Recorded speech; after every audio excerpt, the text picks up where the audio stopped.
Assalamualaikum warahmatullahi wabarakatuh.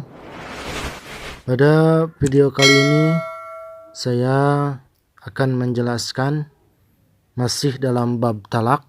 Namun kali ini yang akan saya bahas adalah masalah syarat dan ketentuan jatuhnya talak atau cerai suami istri.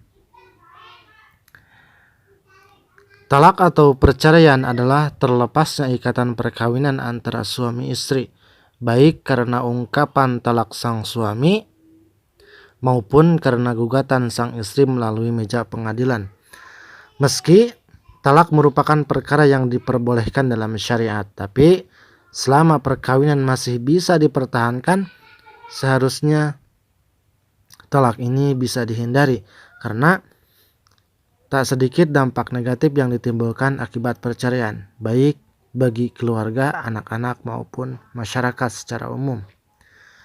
Hanya saja, jika mahligai rumah tangga sudah tidak bisa dipertahankan lagi, jalan damai antara suami istri sudah mengalami kebuntuan, kerugian duanya atau salah satunya jika diperkirakan akan lebih besar jika masih bersatu, maka jalan terakhir adalah talak atau perceraian. Kendati demikian, talak bukan berarti pemutus tali perkawinan sekaligus, sebab ia memiliki beberapa tingkatan yang memungkinkan seseorang atau seorang suami bisa rujuk kembali kepada istrinya yang diceraikan. Layaknya sebuah akad, talak juga memiliki sejumlah syarat dan ketentuan sehingga ia menjadi sah atau jatuh.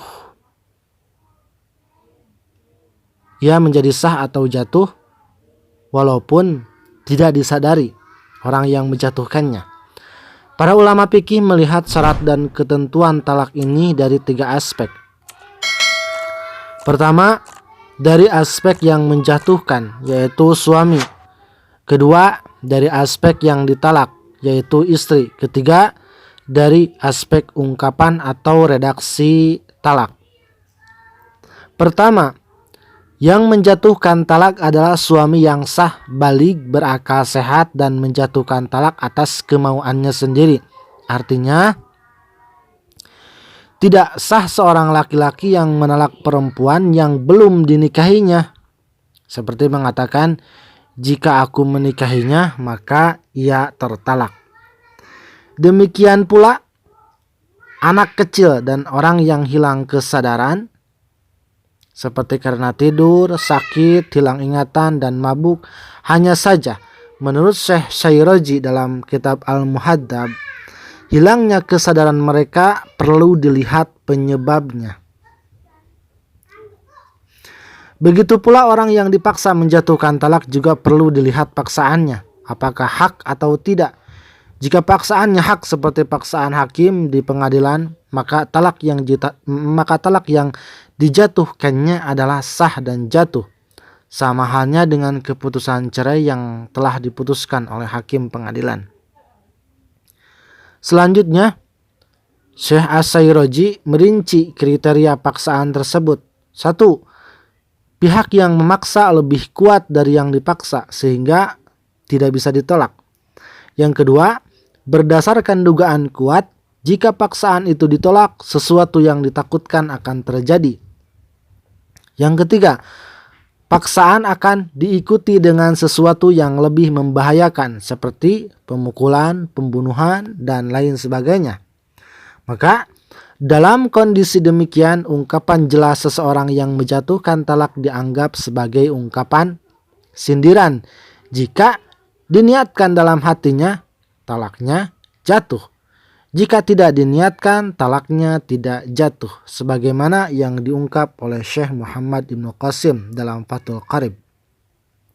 Pertanyaan selanjutnya, bagaimana dengan talak orang yang sedang marah?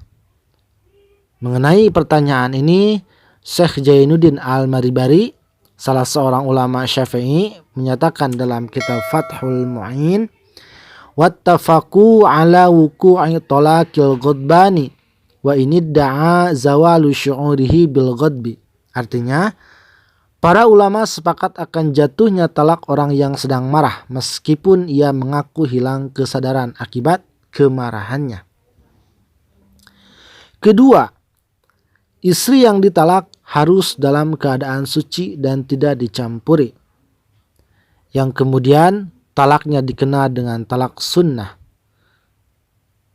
Dalam arti talak yang diperbolehkan. Sedangkan istri yang ditalak dalam keadaan haid atau dalam keadaan suci setelah dicampuri dikenal dengan talak bid'ah. Dalam arti talak yang diharamkan. Kedua jenis talak ini berlaku bagi istri yang masih haid. Sedangkan bagi istri yang tidak haid, seperti istri yang belum haid, istri yang sedang hamil, istri yang sudah menopause, atau istri yang ditalak hulu dan belum dicampuri tidak berlaku. Salah satu hikmah keharusan talak dijatuhkan saat istri sedang suci adalah agar ia langsung menjalani masa iddah. Sehingga masa iddahnya menjadi lebih singkat. Berbeda halnya jika talak dijatuhkan saat istri sedang haid, meskipun tetap sah, maka masa iddahnya menjadi lebih lama karena dihitung sejak dimulainya masa suci setelah haid. Demikian pula jika istri ditalak dalam masa suci tetapi setelah dicampuri, maka kemungkinan untuk hamil akan terbuka. Jika itu terjadi, maka masa mengandung hingga melahirkan akan menjadi masa iddahnya. Masalah ketiga, redaksi talak yang dipergunakan bisa berupa ungkapan yang jelas atau sharih, bisa juga merupakan ungkapan sindiran, yaitu kinayah. Maksud ungkapan jelas di sini tidak ada makna lain selain makna talak, sehingga meskipun seseorang tidak memiliki niat untuk menjatuhkan talak dalam hati, jika yang dipergunakan adalah ungkapan sharih, ungkapan jelas, maka talaknya jatuh. Contohnya, saya talak kamu, atau saya ceraikan kamu, atau saya lepaskan kamu. Maka ketika seorang suami mengucapkan kata-kata tadi, maka jatuhlah talak karena lafaz yang diucapkan adalah talak sharih atau talak jelas. Berbeda halnya dengan ungkapan kinayah. Sebagaimana diketahui ungkapan kinayah mungkin bermakna talak, mungkin pula bermakna lain. Sehingga talaknya akan jatuh manakala ada niat talak di dalam hati yang mengucapkan. Artinya, jika tidak ada niat maka talaknya tidak jatuh. Contohnya, ucapan suami kepada istrinya, sekarang kamu bebas, atau sekarang kamu lepas, atau pergilah kamu ke keluargamu. Itu adalah kata-kata kinayah. Hanya saja, menurut Abu Hanifah, ungkapan kinayah yang cukup jelas tetap tidak memerlukan niat. Contohnya, engkau sekarang sudah jelas, bebas, lepas, dan haram bagiku. Maka pergilah dan pulanglah ke keluargamu. Pendapat ini juga didukung oleh Imam Malik.